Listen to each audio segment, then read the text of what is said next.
Good evening and welcome to Frankly Speaking, where truth is our mission, reality our realm, set as we see it and frankly as well.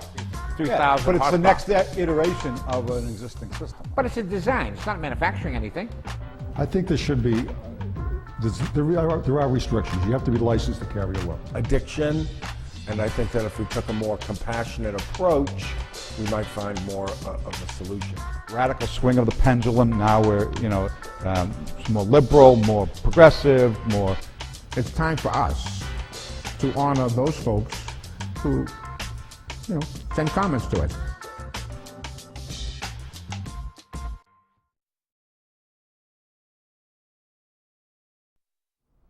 And good evening and welcome to Frankly Speaking, where truth is our mission, reality our realm, set as we see it and frankly as well, with myths to dispel. Mr. Pauly, how are you tonight? I love that. I still can't get over how you can spit that out without ever making an error. I'm very impressed with that. Well, so now I keep wanting to say City's voice. We got a lot to do, and we're going to run right through it because I know you're really kind of got some things to say tonight. Well, just make sure everybody understands that at this taping, it's the morning after the debate, the vice presidential debate. So there's a lot of that going on. But anyway, there is, and we're going to get to it. Yep. First, we're going to take a little spin around Lynn. Yep. There's a few things happening there, and two positive stories.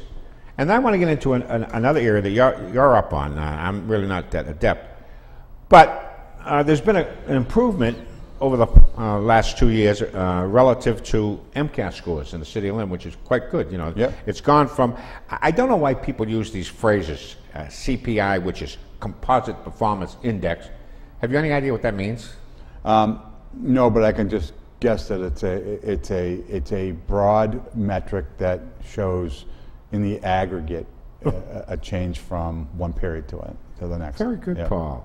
But why is it? Do you ever hear the KISS formula, K-I-S-S? Keep it simple, stupid? Exactly. Why is it that everybody wants to complex something that's not that complex? In other words, simply say, we're doing a lot better. Right. All right? Well, if I can say, and this would, part of what needs to be said is you think about what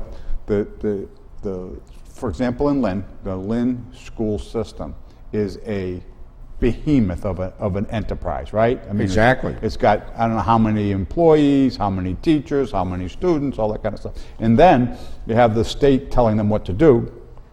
And the federal but government. not before the federal government tells the state what to do. Exactly. So you've got, and a lot of the things that they have to do are really, especially with the current presidential administration, it's all, politically correct stuff. It's, trying to, skew things to kind of shift the norms and all that kind of stuff. So it's really kind of complicated. Well, Kathy Latham, superintendent, who I'm a fan of, by the way. Me too.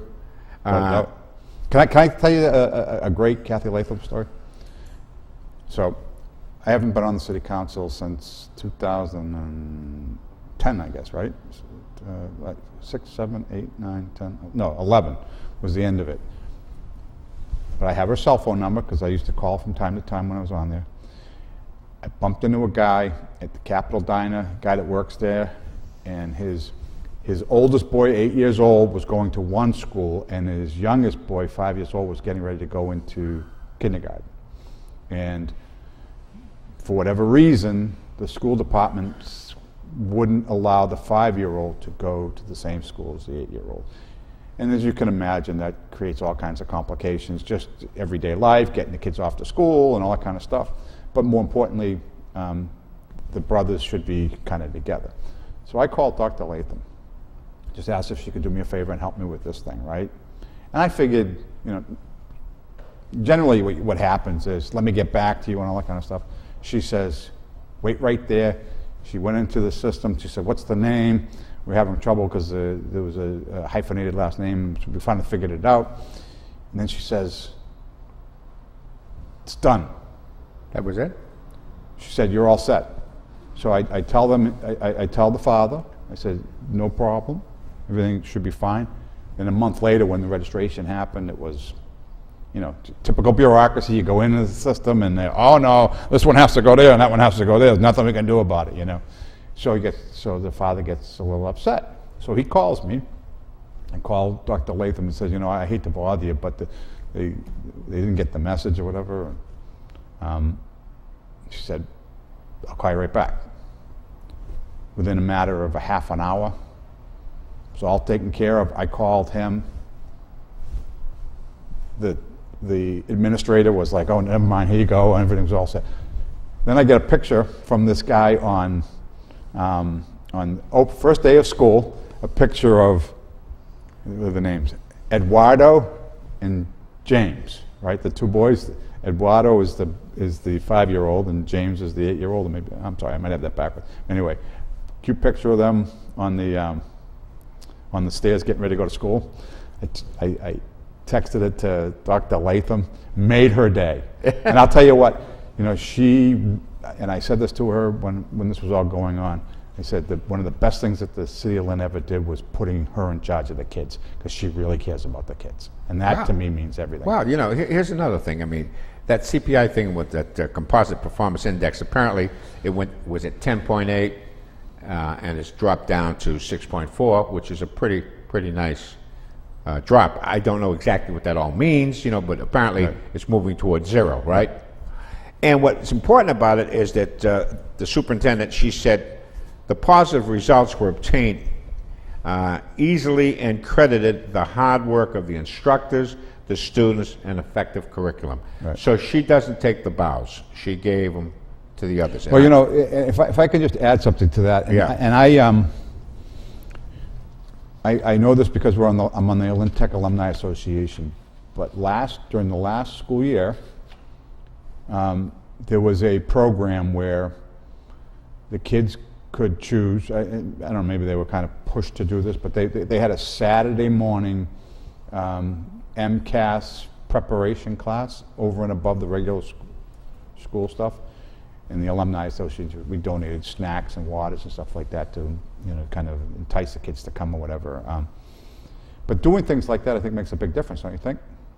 Certainly, because an hour from now I'm going to be tutoring that MCAS at English High School. Is that right? And I'm happy. But you're doing it during school hours. No, there's a bunch of other folks. I'm very familiar with the MCAS tutoring program, and they work hard at it, and they've done a great job. Yep. And Jim Keefe, who runs the program at the school that I'm at English High School, does yeoman work. The principal's been very supportive. Yep. Kathy has been supportive. It's a terrific program. There's something else I want to get to on Lynn, and there's this thing called Aspire. I wasn't really familiar with it, but apparently the old O'Keefe School is being retrofitted, and what they do in effect, and I don't know whether we have that graphic up there, but you see the hard hat people from left to right. I think it's Ann Walsh. She's the director of Aspire Development Services. State officials William Concannon and Roger Herzog. They're breaking ground on Franklin Street. The mayor was there along with Tommy McGee and Laurie Russell, who's the director. You're very familiar with this. They're Johnson Street, is that? Johnson Street, I don't know it as Aspire. I think they changed their name, but they're formerly the Cerebral Palsy Group or Foundation. So basically, and Gliss we have a transportation contract with them. We provide transportation for 2- and 3-year-old kids that require early intervention. They discover something. Yeah, but you know what that early intervention is? This is what really got me. It's, by the way, it's 65 years old. Cerebral palsy, and there's a laundry list of problems that kids have, and I think that is really something. And let me tell you something. It's not like, I think cerebral palsy. Oh my God, there's something really terrible here. It's not just, while that can and is can be debilitating in many ways. It's not just for cerebral palsy people. In fact, I have a great nephew who wasn't a speaker, he wasn't a talker early on, and there was some concerns about him. And so he went to this program. He's fine now. That's what they're all about. Yeah, it's great. And so I don't know enough about it, folks. And Paul, I think that we ought to perhaps, and we'll ask our director, if we could do a segment get Ms. Russell down here to talk about the program because it is really special. They've serviced 1,800 students, better than 1,800 students last year alone, and 2/3 of the families served were from the minority community, and 78% below the 200% of federal poverty level. You know, that troubles me that we always have to put those riders on. Right. You know, why do we have to subdivide it down? They take care of 1,800 kids, whomever they may be. Right. You don't have to break it down into social class, economic class, ethnicities, and stuff like that. I have that problem in my world as well. You know, working at GLIS, we're a AAA, an area agency on aging. We're also an ASAP, an aging service access point. We do a lot of things for the elderly population. Somebody comes in to the senior center and they're 59 years, 11 months. Supposedly, I can't do anything for them until they turn 60. But you know, everybody's biological clock is different. You know, their needs aren't necessarily Based on chronology. right. So one of the philosophies that I've employed at GLIS over the years is I've tried.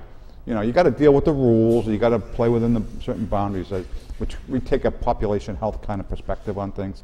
So our role isn't just to take care of the elderly population who under a certain income. Our role is to take care of anybody, and it's, when I say taking care, it's like provide supports for people who need them, period. And you're coming up on your 40th birthday, aren't you? We are. In fact, that's a great way for me to do a shameless plug. Do you mind? Not at all. So on Thursday of next week, from 6 to 8 o'clock at the Lynn Museum, Greater Lynn Senior Services is going to celebrate its 40th anniversary. We were chartered in November of 1976, so this is our 40th year. It's going to be a great time. We're going to have a lot of people there. If you'd like to come, call GLIS at 781-599-0110 and ask them to put it on the list, and we'd love to have you. It's going to be it's a free event. We're not turning it into a fundraiser. I know that tends to be a lot what happens. To us, it's more about the celebration than it is about raising money. And if you don't say that number again and slowly, because you just flew right by me. 781 Slower. 599-0110 is our main number. By the way, if you have any interest in services that we provide, you can also call that same number. But ask for Margaret when you call. And Margaret Of course, don't want to bother you there. Paul, let me finish off this segment with Pickering Junior High School as a tease.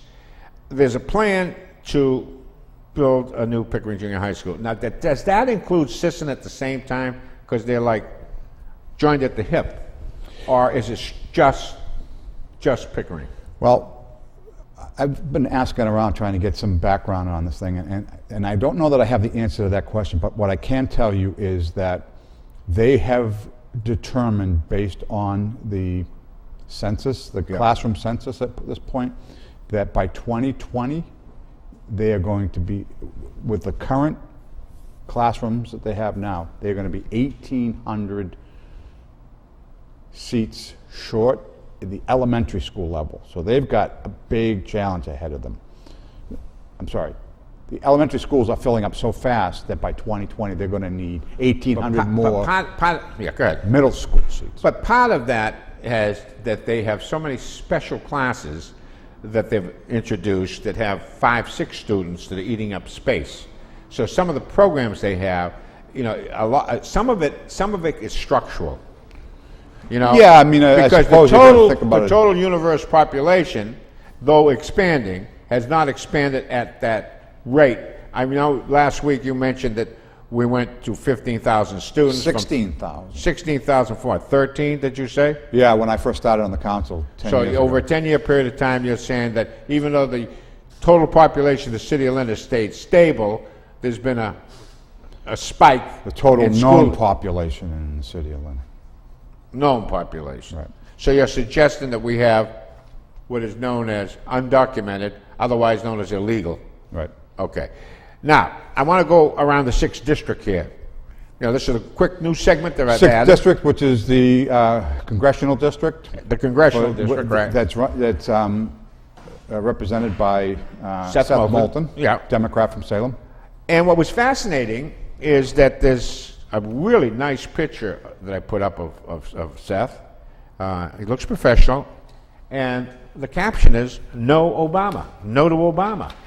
And he's apparently, this surprised me, that, and kudos to him, by the way, he's continuing opposition to Obama administration's Iraq policy. Right. Is he going to vote for Trump? I mean, isn't that Trump's position? Isn't it? It is. You know, but you know, it's pretty complicated. And I'm going to tell you, I had words with Congressman Moulton after he was elected, and he, you know, he threw down, you know, essentially 100% support for the Iran deal, and he claimed that the Iran deal was good for country, just like Obama does. And I tend to disagree with that. I think you do too. They've been at Colorado too much, you know. Right, but and I told him, and he was pretty upset with me when I said it. But I said it anyway. And what I said to him was, you know, if we wanted somebody to do exactly what the Democratic establishment is telling you to do, and you just do what you're told, why do we need you? Why can't we just have John Tierney back? Because that's what he was doing. And, you know, or even better, why not just eliminate the position, and we can send an automatic vote for the Democratic position on everything? Because that's really what we're getting with this guy, right? So now you talk about him not voting against Obama, and my first instinct was, hey, he's finally thinking for himself. But then I thought about it a little bit more, and I realized that Obama's old news. He doesn't have the authority that he once has. Well, let me give you some of the reasonings. He said, we cannot, these are direct quotes, he says, we cannot in good conscience continue to send young men into harm's way without a clear plan. I agree with that, 100%. 100%, I do too. Yeah. So doesn't Trump. I mean, isn't that what Trump is saying? Right. And his advisors? And don't forget, he's got all the military generals behind him. So can I ask you, what did Seth Moulton say? What was his position on just walking away from Iraq back in 11, or you know, without a status of force, no status? So they just basically created a vacuum. They just walked away. Created ISIS. Did he support that, or did he? I have no idea. Right. Because that's kind of that speaks to the same very topic, right? Yeah. I mean, that guy last night on the debate, Kane, said there was at the high point there were 75,000 U.S. troops between Iraq and Afghanistan. Now it's down to 15,000. But it went all the way to zero in Iraq before it went back up to 5,000.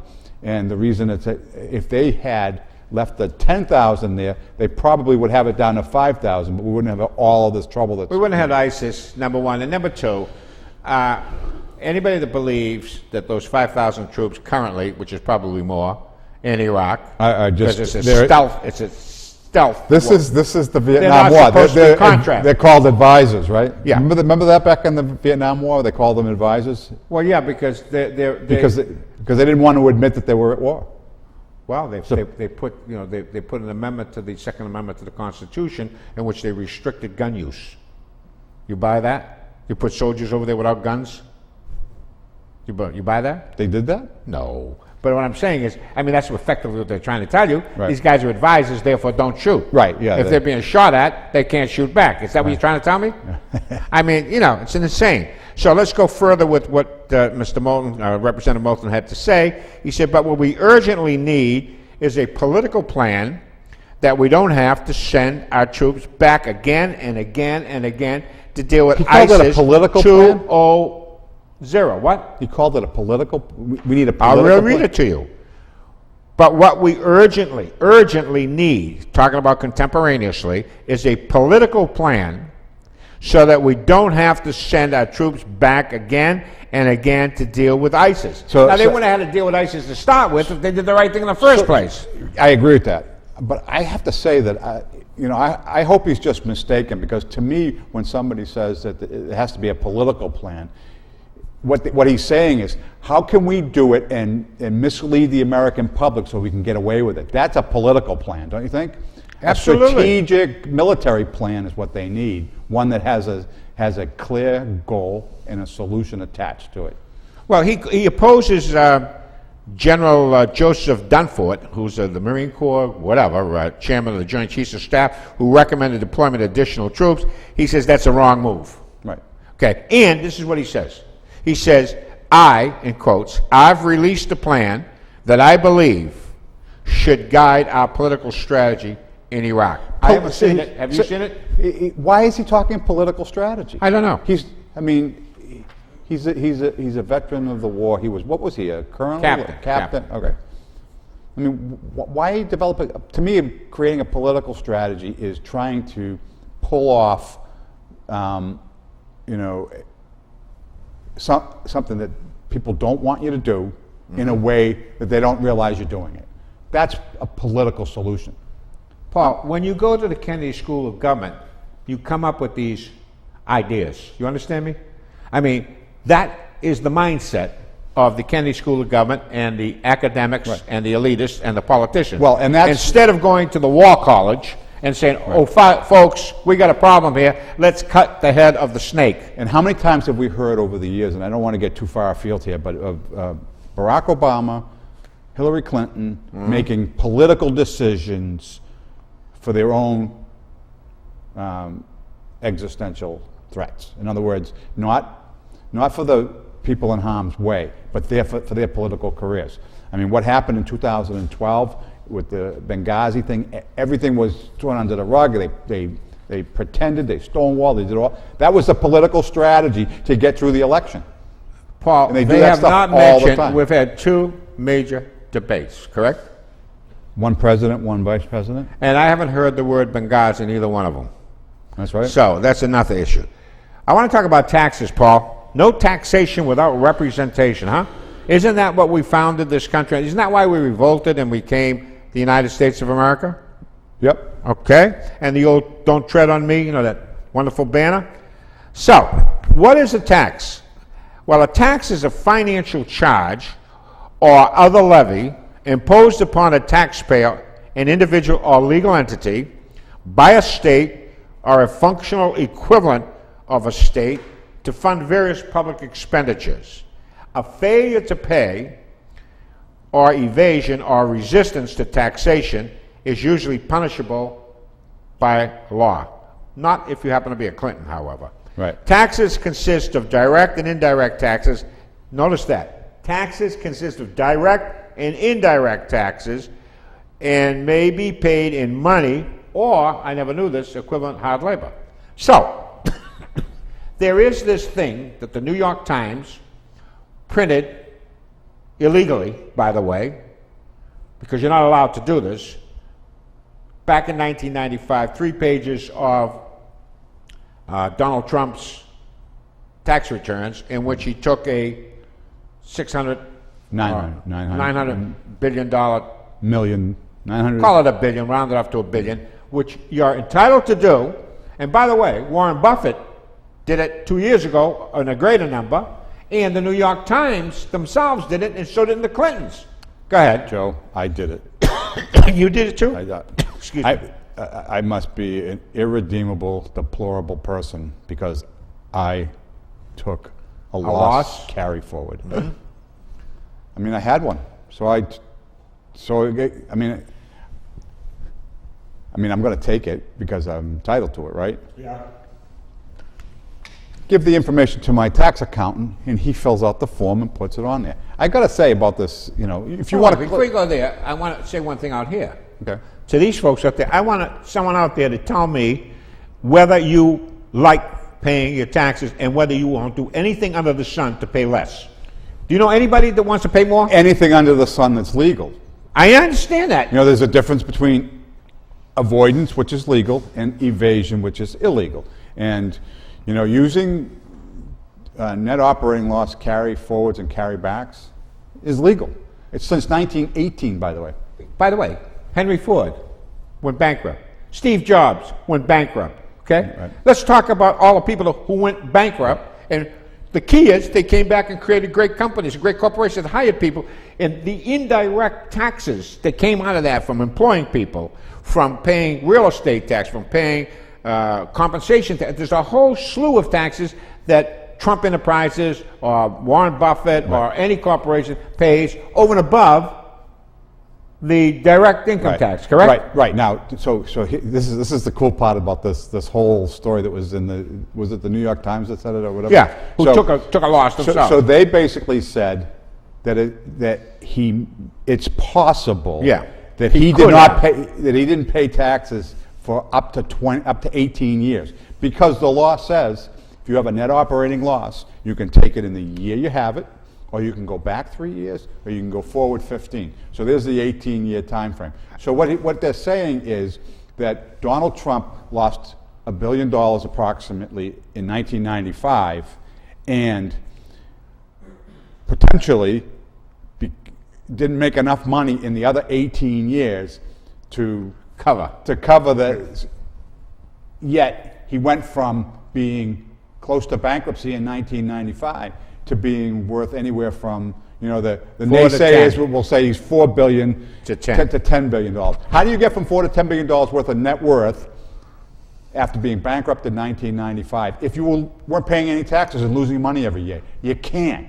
So that's not only disingenuous, it's a flat-out fabrication that the New York Times. But and a more important point, folks. By the way, I'm a tax accountant. Here you are. Come to think of it, bean counter that you are. Yeah. Listen, the United States currently is $20 trillion in the dink, fundamentally bankrupt. Wouldn't it be wise to take someone who has been in that position, who demonstrated that they got out of it and are now very profitable? Wouldn't that be someone that you'd like leading the country and the economy? Yes. One word answer, yes. Conversely, let's talk a little bit about the Clintons and their tax liability. First of all, when they filed their 2015 tax returns, they had a $672,000 loss carry forward that they applied against their taxes in 2015. So they had a almost $700,000 loss that they had to take advantage of. Personally. Yeah. Last night on the debate, Tim Kaine was talking about how great the Clinton Foundation is and all the good work it does, and how and I couldn't believe he said this. He said the Clintons receive no benefit from being in. Oh, please. How can you say that? First of all, I mean, the benefits are, I think are pretty obvious. But how about, being able to live the life of a multi-billionaire without having to pay for anything because you get jetted all around the world to all the most exotic places in the world? By the way, shouldn't that be income?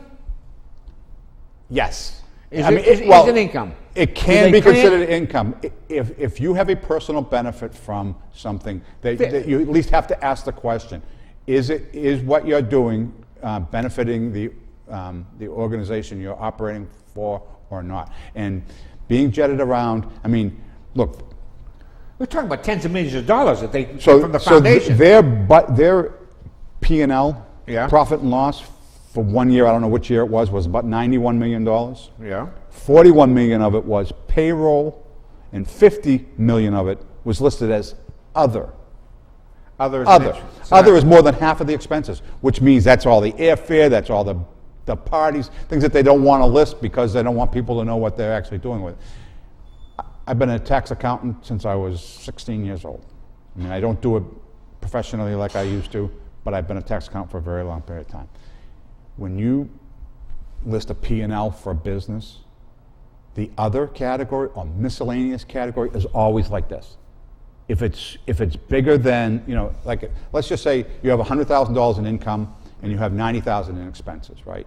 Your other might be $200 or $1,000 tops, so it's like 1% or less of your total expenses.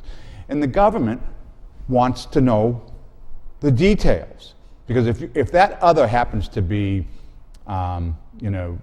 meals and entertainment, they want to know that. They want to know how much money you're spending on meals and entertainment, because not all meals and entertainment are deductible. So I'm telling you right here and right now, as a tax professional, a former tax professional, that $50 million of the Clinton Foundation expenditures are listed as other and should be subject to much further review. And if you're talking about Donald Trump needs to show his taxes, how about the Clintons showing what they're doing with that money? And I would argue there's a better chance that there is some tax, not avoidance, evasion going on with that $90 million in the Clinton Foundation. You know, it's even, that's bad in itself.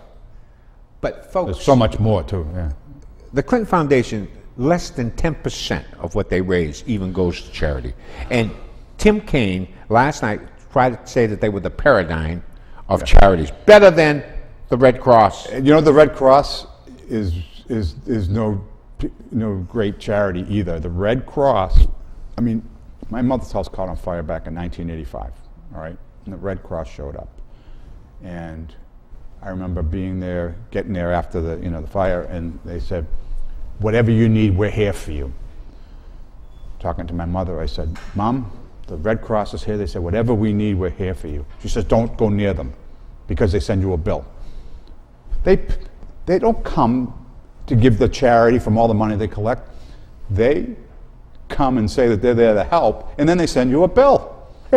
So the American Red Cross is not all it's cracked up to be. And they're another one of these organizations that spends 90% of their money that comes in on administration and marketing. It's a scam. Scam. Legal. We use that term pretty loosely, right? And nobody really knows what they're talking about when they talk about legal. Pretty simple term. It's an adjective, and it's based on or concerned with the law. Appointed or required by the law, a legal requirement. Synonyms: lawful, legitimate, licit, within the law, legalized, valid, etc. You know what the antonym of legal is? Illegal? Criminal. Criminal. Okay. Criminal. And so you have Lady Justice and a whole bit. Legality has been perverted pretty badly in the Justice Department recently. Right. Well, let's talk about illegal, a term nobody wants to use anymore. You know, undocumented, but never illegal. Right. Well, I mean, just think about some of the things that go on. I mean, remember the guy that did the video? Yeah. That they used to blame on Benghazi? Yeah, they put him in They the put him camp. in jail for a year. I know. And it had nothing to do with him. And the reason And by the way, it wasn't illegal. So what they did was they made a example out of him, and they blamed him just to kind of deflect everything away. To protect Obama and Clinton, they will put people in jail that have no business in being in jail because that will help them meet their political careers. Awful. Yeah. Illegal. Illegal is also an adjective. Contrary to or forbidden by law, especially criminal law, illegal drugs. Synonyms: lawful, unlawful, illicit, illegitimate, criminal, felonious, How about unauthorized, etc. undocumented, no? But no undocumented in here. No. Informal, the informal definition of illegal is crooked. I've heard that word lately. Crooked Hillary. Yeah. Crooked, shady, sketchy, illegal campaign contributions. It's funny, but somehow these terms have been grossly perverted. Yeah, it happens, and more they're doing it. We spend a lifetime reading, learning, and our vocabulary grows as it does, right? The government doesn't like that. They would like to reduce the number of words down to a certain level. They seem to be actively shrinking our vocabulary. There are things you can't say. I mean, I was reading a story yesterday that there's a college, and I forget which college it is, there's 35 statements that are no longer allowed on campus. Oh, really? Man, woman, gender, of course. Things like that, things involving race and... Last night, I was struck by something that Tim Kaine said, and it troubled me. And he talked about that he wanted to be the right-hand person for Hillary Clinton. He was proud to be the right-hand person. Right. for Hillary Clinton. He's neutered himself, right? Exactly. Exactly. He's a man. There's nothing wrong with saying, I'm a man. I know, and they've been doing that for a long time. I remember when I was coaching my daughter's girls basketball team, and did I say that? My daughter's basketball team. You know, I'm a basketball player. You know that. I've been playing. You love it, yeah. Played my entire life since I was old enough to dribble, and we used to have this thing called man-to-man press, right? And they called it man-to-man press when we were boys, right? When I was learning as a boy, it was still a man-to-man press. And I just remember, you know, the coach, you know, calling it a woman-to-woman press or a person-to-person press or something like that.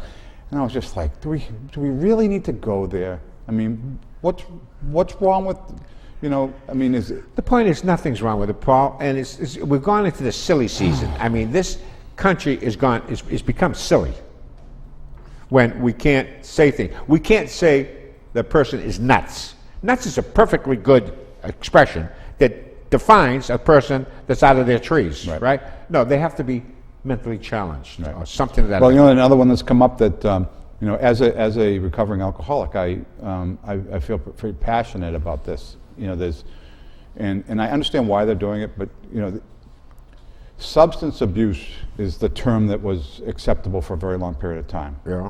People have substance abuse issues, right? That's no longer acceptable because we need to eliminate the stigma. So now the term is substance use disorder. So in other words, it's not an abuse thing, so it's not your fault, right? Now hear me out, because there's a little bit more to this thing. So what it's saying is that somebody who uses substances and can't or won't stop shouldn't be stigmatized. And what does that say about the person who has a substance use issue and does stop? Because most people will, when they hear that I'm a recovering alcoholic, will say to me, congratulations, and that's great, how'd you do it, and all that kind of stuff. You know, in other words, kind of suggesting that I had something to do with it. And look, I did have a higher power that helps me through this stuff. I'm very fortunate. Things worked out, and I'm sober, and God bless, because I am. But if we don't reward people for getting out of this, you know, then they're not going to get out of it. And I have a problem with that. And by the way, at the same time that people are doing this and trying to destigmatize the substance abuse issue, people who smoke cigarettes are stigmatized, and they are, in many ways, attacked for smoking. It's so that they can be addicted to tobacco it's different than if they're addicted to drugs. In fact, it's better if they're addicted to drugs because it's not their fault, but if they're addicted to cigarettes, they're bad people. Very convoluted, very strange, very bizarre. This is what I'm talking about. And by the way, I work a lot with people who have behavioral health issues and substance abuse issues, and I'm always working to try to help them. And so I'm not a bad guy in all of this, and I'm not saying that substance use disorder is a bad term, because I would like to eliminate the stigma. However, there's a little balancing act going on here. We want to try to help them, but they need to take some responsibility too. Paul, what has happened in my lifetime, I've seen the absolute destruction of the concept of free will. Free will is accountability. Yep. All right, so nobody wants to talk about that. So you have the free will not to drink. Even though it may be a struggle, even though you're addicted, you still have free will available. Today, they're going to say, no, you're a victim. It's not your fault. It's never your fault. It's a matter of circumstance. It's institutional racism and the rest of it. But the truth of the matter is, you have free will. And you see, if you eliminate the concept of free will, you're well on your way to killing God. Because free will is what God gave every human being. Right. So, I was waiting on this, and this little section, if we could throw it up there, WikiLeaks. Yep. Julian Assange, and this is going to be by today. It was going to be all over for Hillary Clinton. It was all drummed up. Big surprise. So it didn't happen. It was a big bust. Now, I don't know whether he's going to come out with anything between now and the election. I doubt it. But here is what's interesting. There is a report, there have been reports to say that Hillary Clinton was asking around and saying that he's a soft target, could we drone him? Right. She claims, I don't remember that, but if I said it was a joke. When I was reading it, it sounded like, she was saying that because he was, just a pain in her neck, and it was probably more of a joke than anything else. Although I wouldn't put it past her. Wait a minute. Is Gaddafi walking the earth today? Yeah, she got rid of Gaddafi. All right, let me go further. Put out a hit on him? She did effectively, didn't she? I guess you're right. I hadn't thought about that, yeah. All right. What about the guy in Syria who's making sure that she can't get a hit on him? Right. She's been trying to put a hit on him. Didn't she get rid of the guy in Egypt? Replaced him with her guy? Yep, the Brotherhood. Who's favorable to Huma Abedin, whatever her name is? Morsi, right, yeah, the Brotherhood, right? Muslim because Brotherhood. Her parents were big supporters of the Brotherhood. Right. Who are now in Saudi Arabia doing Sharia law stuff. Am I right or wrong? Yeah, that's right, yeah. Oh, okay. So you folks know about that stuff? These are interesting webs. Go to the Drudge Report. That's where you'll learn all about. Not just there. Just go anywhere. That's a good place to start. Then you find all the relative sites from there because that's you can jump onto everything else. That's an aggregation. It's time to get a little look at last night, which I thought the VP debate. I don't think it was the debate. I think it was an absolute rout. And folks, I thought Donald Trump lost most of his debates. Okay, if you want my honest truth. I don't think Donald Trump did very well in the Republican debates, and nor did he did. Well, actually, I thought he was a lot better against Hillary than he was in the Republican debates. Right. And the media didn't see it that way. Let me tell you, I mean, the notion of, quote, winning the debates is, it means a lot of different things to a lot of different people. True debate kind of victories and defeats usually center around, point scoring. It's almost like a boxing match, where there are points scored and so forth. Oh, yeah. And if you go through the point scoring system that's, built over years of, doing and watching debates, Trump loses every one of them because he has broken the mold on how to debate. Plus, that's subjective. Right. All right. But here's the part that gets me. What does Hillary constantly, and all of her surrogates and all of her friends in the media, consistently say about Donald Trump? That he doesn't have the temperament, that he's unhinged, right? Yep. Well, let me tell you something. Senator Kaine was absolutely, totally unhinged, and he is temperamentally unfit to be Vice President of the United States after last night's performance. And he's a heartbeat away. I mean, he looked like the Joker in a Batman movie. Why are you laughing? Well, that was a tweet. I mean, everybody knows about the tweet. Well, it may have been a tweet, but he looked like that. Let me tell you right now. I mean, he was rude. He was nonsensical. And he was obnoxious. There's no question about it. Totally obnoxious. So when I say, and folks, let me tell you, I thought that Trump did terrible in the Republican debates. And yet, I'm trying to be an honest broker here. I thought Pence cleaned this. I've never seen, outside of Dick Cheney, the number he did on John Edwards, which, by the way, saved Bush back in 2004, right? Yep. I'm telling you that this Pence debate last night saved Trump. And if Trump comes out Sunday and is reasonably sane, he should win this thing. Right. He's got to stay away from the nonsensical stuff that Clinton brings up and focus. Pence did some things last night that aside from being reasonable, articulate, and relaxed out there, which was like you say. How about competent? And competent. Aside from all of those things, what he did was he absorbed the hits and then pivoted to what he wanted to say. Trump doesn't absorb the hits. He like reacts to them, and that was the strategy, I think, and that kind of it hurt him. It did. You hurt King? No, Trump, the way he reacting to Hillary's things. He spent all his time defending his positions instead of focusing on, absorbing the hit and pivoting to what he wanted, his message. I have a little empathy for Trump because I have never seen in my lifetime a concerted effort of being bombarded from all directions, from all quarters, on a consistent basis. I get it. Largely based on falsehoods, I get it. exaggerations, right? Right, and that makes it even harder. But To hold back. But in order for him to neuter, we used that word earlier, for him to neuter the mainstream media who are doing all those things that you said, he needs to be able to absorb the hit and pivot. Question. I hear about he's not doing well with women I don't all of the believe time, that. right? But I've never heard them say that she's doing terrible with men.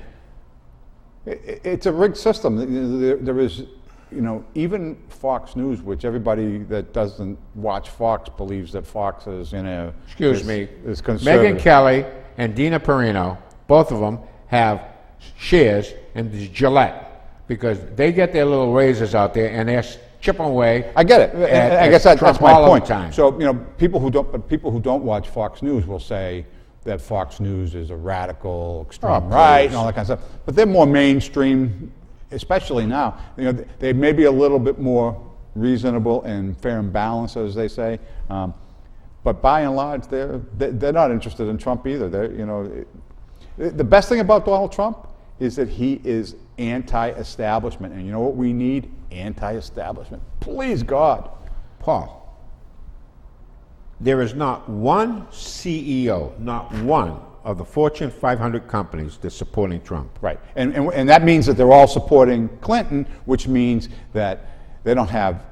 Hillary Clinton can talk all the games that she wants to talk about how she's for the Middle kids, class, for the lower women, class, for the yeah. poor, for the No, she gay, isn't. for the No, she minority. isn't. She's not. She's for big business and maintaining power. And she's going to pretend to do this stuff. She's going to do all the political stuff to make it look like she's out for their best interest. But you know what? The last 50 years have shown us that liberalism, especially in the inner cities, has not worked, and she has been a strong proponent of all those things that liberalism represents. Once upon a time, even though I totally disagree with his economic policy, I could have entertained casting a ballot for Bernie Sanders because I thought he was an honorable person. I agree. Even though I know that his views are awful, I think politics would not come into play in his decision making. However, what he has done in this campaign in supporting Hillary Clinton, Shameful. the way he's done it, on the things that she said privately, and that they got on tape when she knocked kids that supported him. For him to still support her, he has lost a lot of points in my right. And I mean, I don't know if you saw that video. There was a video on MSNBC, which is a everybody knows left-leaning TV station, right? You mean Pravda? Pravda? Yes. So there's a woman on there, and she says something about millennials, and there's this question about whether they're supporting Clinton and all that kind of stuff. And she had a backdrop behind her. There was a bunch of young ladies, right? So off the cuff, she turns around and she says, "So how many of you women are supporting Hillary Clinton?" And and it was a concerted no/boo. It was unbelievable. And this is on a left-leaning. I think she probably got her butt chewed out for allowing that to happen, I'm sure, as an anchor. But the fact is, and that it wasn't like a smattering of boos. It was a bellowing boo. Oh, I tend to think that there's a concerted effort here to create a false narrative. Folks, it is possible, and they won't tell you this, that Trump could actually win the election without Florida.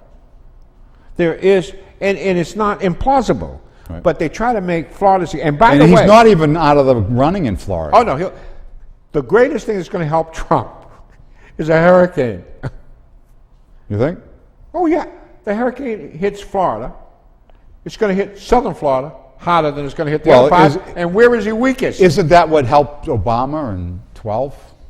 Yeah. Because Chris Christie went out and hugged him. Don't you think this hurricane will suppress the vote? It depends on the timing, I mean, if they get whacked. How bad they get whacked, and if they're it's going to disrupt the whole rhythm of South Florida, which is the weak part of Trump's Florida appeal. Right. As far as the corridor up in Orlando and the north, he's going to sweep up there. So what I'm saying in effect is, if metropolitan areas that are unfavorable to Trump get, and I'm not wishing this, by the way, but I'm just saying, theoretically, the October surprise could be the devastation Right. of that God's way of setting things straight. Very good, Paul. So before we, and we're running out of time, I think, right? So and there was something that we didn't really deal with earlier. There's been a lot of conversation, and there have been public hearings, or neighborhood meetings, I should say, about where the new Pickering System School is going to go. Yeah. And we didn't talk about that yet, and I did want to talk about Yeah. it. Because I know I've been getting some calls, talking to some folks that, live up in the, the B Street in that area, like Parkland Ave? Parkland Ave towards the golf course and the reservoir. That area, that's what they're talking about, putting the school there. And if they did, there was going to be a road coming from Averill Street, and and there's going to be all kinds of congestion. Oh, let me ask you something. Well, let me just say it. Yeah. So yesterday, Diana Chakutis, the Ward 5 councilor, who has part of that area, tweeted out that it looks like from the law department is moving away from, or the city is moving away from that, and Gallagher Park as being the location for the new school, and it's now they're focusing on Magnolia Park, which ought to be interesting because that's... I'd like to think about that. Paul, can we I know next week we have to do Sheriff Cousins, right? Yep. Good to have Frank on. Well, he'll be on next week. Why don't we look to do a show on that Pickering issue, because I think it's a big issue. Yep. On that. Read that comment there. We both got to do the comment, and then we got to kiss everybody goodbye. All right. They are forever, Paul. They know they never will defeat the voter turnout in... Defeated. Recent Turnout. state Lynn rep elected with 10% of the vote, not good. He will be in forever or until the next best job opens up. I say that all the time. Bob Fennell was a state rep for 20 years. Other than his first election when he ran, he hasn't had any support since. And the only reason he left is so he could get a high-paying job up at the Water and Sewer. That's just the way it works. So fundamentally, what is they saying? They're saying that So basically, they're saying the people at large do not act to change this, and as a result, So it'll always be like this. So only 10 to 12% of the total vote got the state rep elected? Is that what they're saying? It was even less than that. I think he got 351 votes. Who's this? And he ran unopposed. Danny Cahill. But no one ran. Right. So, But so 351 votes out of half the city of Lynn. Look, I like Danny. I think he's going to do a I great do job. myself.